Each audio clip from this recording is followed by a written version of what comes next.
तर आजच्या व्हिडिओची सुरुवात डायरेक्ट किचनमधूनच होते। तर नमस्कार, मी प्रतीक्षा मोहिते, प्रतीक्षा प्रमोद लोक या चॅनलवर तुमचं पुन्हा एकदा स्वागत आहे। तर आजही आपला रेसिपीचाच व्हिडिओ येतोय। तर म्हटलं चला कोणती रेसिपी आहे तुमच्याशी शेअर करावी। तर इथे तुम्ही पाहू शकता, इथे मी गॅस पेटवून त्यावर कढई ठेवून त्यामध्ये पाणी ओतून घेतलं। त्यामध्ये बटाटे टाकून घेते शिजवण्यासाठी। बटाटे शिजवताना जे मोठे होते बटाटे ते मी कट करून टाकले आणि जे छोटे होते ते तसेच टाकले पाण्यामध्ये। आता हे शिजण्यासाठी मी झाकून ठेवलं इथे। तोपर्यंत म्हटलं चला इथे आपण पुरी बनवण्यासाठी कणिक भिजवून घेऊया। तर इथे मी गव्हाच्याच पुऱ्या बनवणार होते, म्हणून मी इथे गव्हाचं पीठ चाळून घेतलं। गव्हाच्या पिठामध्ये मी थोडासा रवा ॲड केला, तो रवाही मी चाळून घेतला।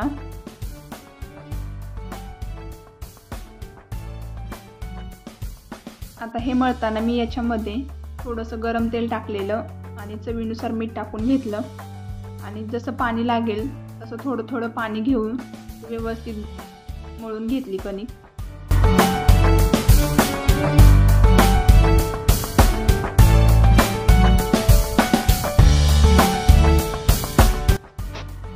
तर इथे मी कणिक व्यवस्थित भिजवून घेतलेली, म्हणजे चांगली मळून घेतली ना म्हणजे पुऱ्या व्यवस्थित होत्यात।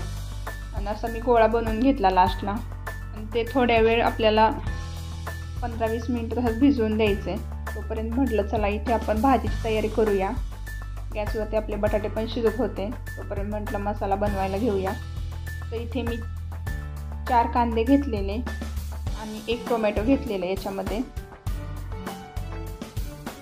तर इथे मी मोठमोठाच कांदा असा बारीक करून घेतला, जास्त काही त्याला बारीक करून बसले नाही कारण की मी या भांड्यामध्ये त्याला बारीकच करणार होते।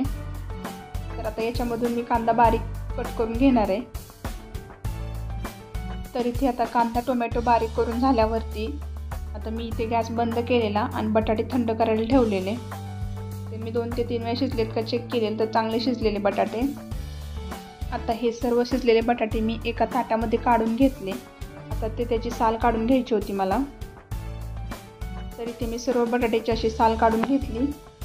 तर इथे मी भाजी टाकत होते, तर जो मी कांदा आणि टोमॅटो बारीक चिरून घेतलेला तोच आता मी या कढईमध्ये टाकून घेते। कढईमध्ये कांदा टाकून झाल्यावरती मी त्याच्यामध्ये थोडंसं तेल ओतून घेतलं, म्हणजे कांदा तेलामध्ये व्यवस्थित भाजला जातो।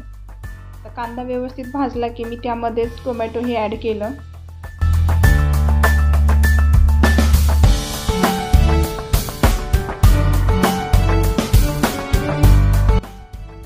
हे आपण जे मगाशी शिजवलेले बटाटे सोलून ठेवलेले त्याचे मी बारीक बारीक असे कट करून घेतले।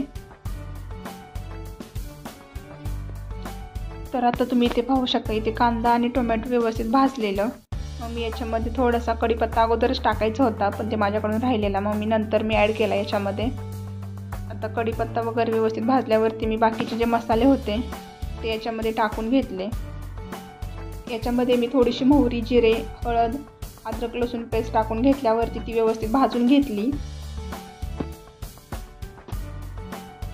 ते झाल्यावरती जेवढं आम्हाला तिखट भाजी हवे तेवढं मी लाल तिखट आणि घरचं आपलं जे काळं तिखट आणि मीठ ॲड करून मसाला व्यवस्थित भाजून घेतला।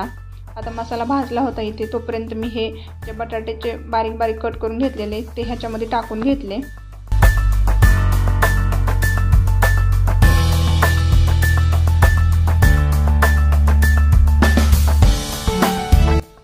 बटाटे टाकून झाल्यावरती व्यवस्थित मसाला मिक्स करून घेतला आणि याच्यामध्ये मी आता गरम पाणी ओतलेलं आहे। जेवढी मला भाजी पाहिजे होती तेवढं मी पाणी ओतून घेतलं याच्यामध्ये। तर आता ही भाजी मी थोड्या वेळ उकळी येण्यासाठी ठेवणार होते गॅसवरतीच। तोपर्यंत म्हटलं चला आता इथे पुऱ्याची तयारी करून घेऊया। तर इथे मी गॅसवरती कढई ठेवून कढई जरा गरम झाली की त्यामध्ये तेल ओतून घेतलं पुरी तळण्यासाठी। तर इथे आता माझी पुरी तयार होती लाटून।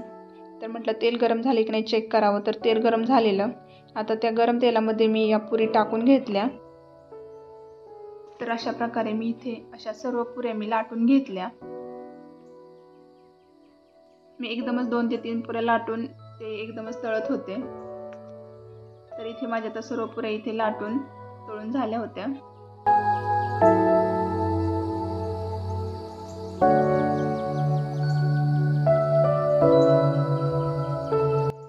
तर इथे पाहू शकता तुम्ही, इथे भाजी पण चांगली उकळलेली. इथे आता आपली भाजी पण तयार होती.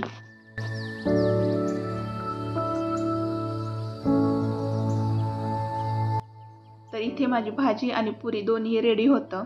तर म्हटलं चला आता जेवण करून घेऊया. तर इथे मी आता जेवणासाठी ताट करत होते. त्यामध्ये मी काकडी, ही भाजी आणि पुऱ्या घेतलेल्या. तर तुम्हाला हा माझा व्हिडिओ कसा वाटला किंवा रेसिपी कशी वाटली हे मला कमेंटमध्ये नक्की सांगा. आवडल्यास लाईक, शेअर आणि सबस्क्राईब नक्की करा. थँक्यू.